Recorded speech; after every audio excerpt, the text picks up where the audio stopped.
The state-of-the-art playground features 2 slides, a ginormous jungle gym, monkey bars, and swings. 733. That's the number of days that have passed since Crystal McKinney saw her brother, Bruce Smith, alive. Now McKinney says she's just looking for answers and closure. The Neshoba County Sheriff's Department encourages everyone to remain aware of their surroundings at all times and to always lock the door when exiting a vehicle. I'm here at the Neshoba County Fair, where the long-running tradition of political speaking continued today, and we heard from several candidates, including 3 who are running for lieutenant governor. Neshoba County authorities and the school district are cracking down on law-breaking drivers they say are passing stop school buses when students are loading and unloading. The problem is that it's costing lives. Kids are being struck by vehicles. Obviously, Nathan's law kind of hits home back in December of 2009, where a kid was struck by a motor vehicle while trying to load or unload a vehicle. Nathan's law went into effect back in 2011 in honor of a Mississippi 5-year-old who was killed when a vehicle illegally passed his school bus as he was unloading. By law, drivers are required to stop at least 10 feet behind a school bus that's loading or unloading students. Now, any driver who breaks this law is subject to fines and even jail time.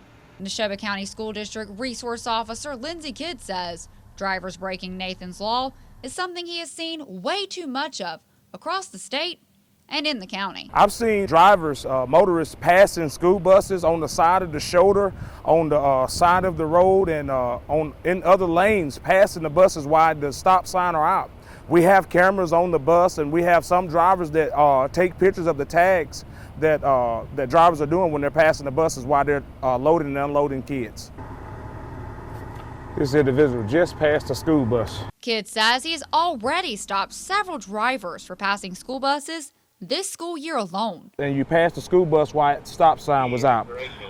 That is against the law. Kidd says students are taught to check their surroundings and look both ways before exiting the school bus. In Philadelphia, Ashleigh Fortenberry, News Center 11. It's been about 10 years since Governor Phil Bryant says he first heard Philadelphia native Marty Stewart's idea for a Mississippi country music trail. Now a decade later, and the trail is only growing. It gives Mississippi an opportunity to stop and say, you know, I did not know that country music star was either from here or had such a history in Mississippi.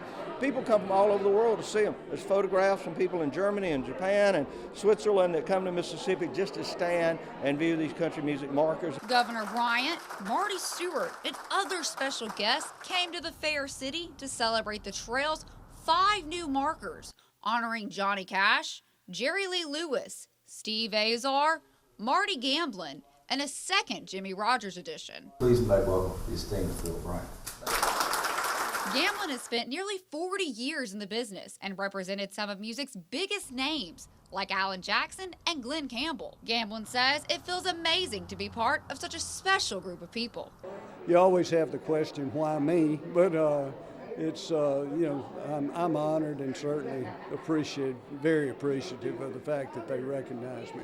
Governor Bryant says the country music trail is huge for Mississippi's past, present, and future. Jerry Lee Lewis's son's here, Lee Lewis, and so it just reminds people of the great country music stars that were either from here or like Johnny Cash came and played here or had a little incident with the Starkville Police Department. We'll be putting one up over there. There are around 30 of these trail markers already placed throughout the state, and the new ones will look very similar to this one, but each design will be specific to the artist.